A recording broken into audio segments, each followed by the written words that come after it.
ولا مونا كبار يا سمير ساجي تمرتمر سمير راجي بيجوبني سمير راجي كبيرة كتكام بني Akkuma namni kamuu jaallatu jaallattee mana isaatti itti dhayxe.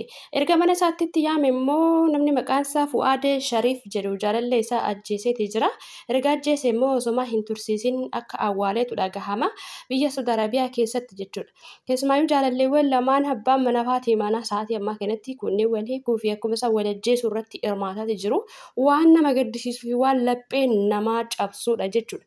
Haa ta'u malee garuuyyuu hanqa wal ajjeeftan maal yoo wal gorfattayyuu kayyoo wal dhiftanii nama biraa jaallattan jireenya keessan itti fuftan maalis ni qabaa kan jedhudha. Akkuma nama kamiyyuu maatii ofii jijjiiruudhaaf ofiitiif of jijjiiruudhaaf mucaan kun kan biyya Saudi Arabiyaa dhayxeedha. Akka garuu odeessaan dhagahamaa irratti jirallachuuyyuu ijoollee Harargee dhalattoota Harargee ta'uun ni yaadatama jedhaatidha kan jirani. Haa ta'u malee garuuyyuu garaniinis ta'ee garamiinillee miciyyoon lubbuu isii dhabdeeti jirti. Maatii ofiisis akkuma isaan hiriyoota ofiitis gadda keessatti nayxee gara mana deebii hin dandeenyetti ofirraa kutteeti jirti. Haa ta'u malee garuu akka dhagahamaa jirutti akka har'a dhayxee akka borumtaatti duutii kan awwaaleedha. Kuni azalas jedhamee kan yaadamus miti. Haa ta'u malee garuu maaliif akka ta'e egaa haadha manaa fi abbaa manaa jidduu rabbumaatu beeka malee wanta jiru namni beekuu hin danda'u. Haa ta'u malee garuu ijoolleen kun warra wal jaallate malee warra nikaa walirraa qabu halaalii miti jechuudha. Rabbiin isiidha haa araaramu dursatti rabbiin warra jaallataa isii haa taasisu. Rabbiin lubbuu isii jaallataan haa jaallataan simatu hin jinna wanta biraa wanti goonu hin jiru.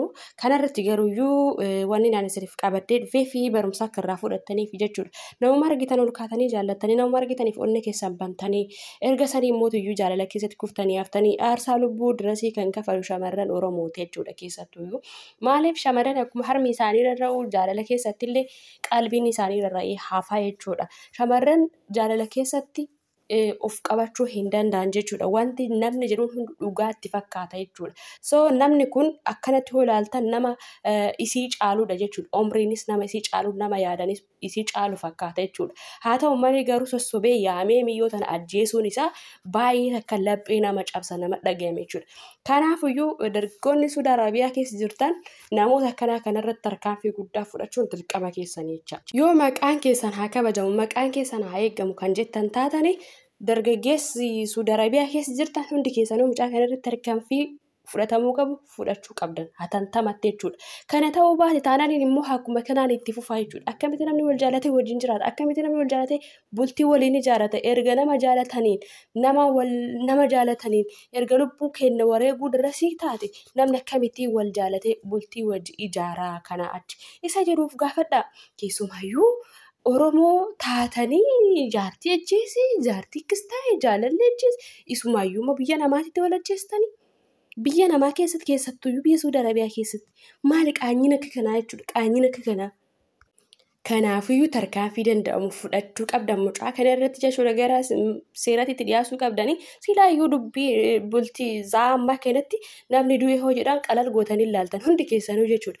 Nama jechuun bannama lubbuu namaati. Kanaafiyyuu please waliin ajjeesanaa biyyaansi erga waliin ta'in addaan deema kan biraa jaalladha jireenya keessan jalqaba akka barbaadan jiraadha. Nama hin ajjeesanaa lubbuun baate hin deebitu boru lubbuun teellee bardu'a dhandhamus hin oolu. Rabbiin garuu irraa si gaafachuun isaa hin oolu jechuudha. Mee fuuldura rabbitti maal himta? Mucayyoo akkana jirtu mucayyoo xiqqoo tana ajjeestee borus lubbuun kan kee du'uun isaan oolu rabbiin fuulduratti maal dhaamta? Rabbi maal siin jaa? Isa barsiillee kanume rabbi isiillee kanume rabbi lubbuu teessaa lachuuyyuu kan itti afuufee nama sin godhe rabbi tokkicha rabbi warqee isa gaafa barbaade fudhata. Akkamitti ajjeeftaati? Nama jaalatanii fi nama wajjin nyaatan keessattuu nama jaalatanitti dhiyaatan onni akkamitti iyyuu sin akka ajjeeftan isin hayyama. Kanaafiyyuu jaarsaaf jaartii wal ajjeesa wanti jedhu baay'atee deemaa haaraayyuu suruma faashiin isinii ta'e na fakkaate. Kanaaf wanta kana taqaawwamtanii hundi keessanuu bakka jirtanii gabbaatanii sagalee ta'uu qabdan. Ijoollee shamarranii kan du'aa jiranii kan jaalallee isaaniitiin dhumaa jiran kan abbaa mana isaaniitiin lubbuu isaan wareegamaa jiru kana ofirraa sagalee taatanii dhaabsisuu qabdan. Tarkaanfiin irratti fudhatamee osoo namni du'e namni nama ajjeese lubbuun isaa ajjeesamuu qaba osoo kan jedhamu taate bar namni nama ajjeesu nama ajjeesan mootummaan ol darbeetiin isaan qallaba achitti hojii isaanii uummataniitiin fataadhaan ofirraa jiraatan kan du'e kan maatii isaatirraa du'e maatii isaa gubaa keessatti hafe malee jechuudha madaa hin fayyine madaa'e malee maatii isaa jechuudha isa ajjeese maal rakkate inni ossiin nyaata mana mootummaati bakkachuun walii sagalee ta'a maaliif yoo tokko dogongore fuuldura hin dhaaban maanta qawwam lubbuun ilma namaa kan baartu maaf asinitti hin dhageemne. Lubbuu akka qalditti ilaalina lubbuu jechuun lubbuu tan ta'e jechuudha lubbuun ta'e yoo baate hin deebitu kanaafuyyuu abbaan fedhee soosii xiraata ta'e hin ajjeesin nama kamiyyuu akka jiraatu barbaadi malee akka du'e hin barbaadi kanaafuyyuu garuu yoo kan nama du'u sagalee hin taane taate akkamittiin haga mana keenya seenutti usuu dandeettarri yoo har'a miyyoo tana kan ajjeese mucaan kun yoo seera jalan ooliyyoo tarkaanfiin danda'amu irratti hin fudhatamiin ajjeesuun ittuma fufaa jechuudha lubbuun ilma namaa simbiratti lubbuun simbirrii taatee jirti jechuudha maali inni kun maal jechuudha.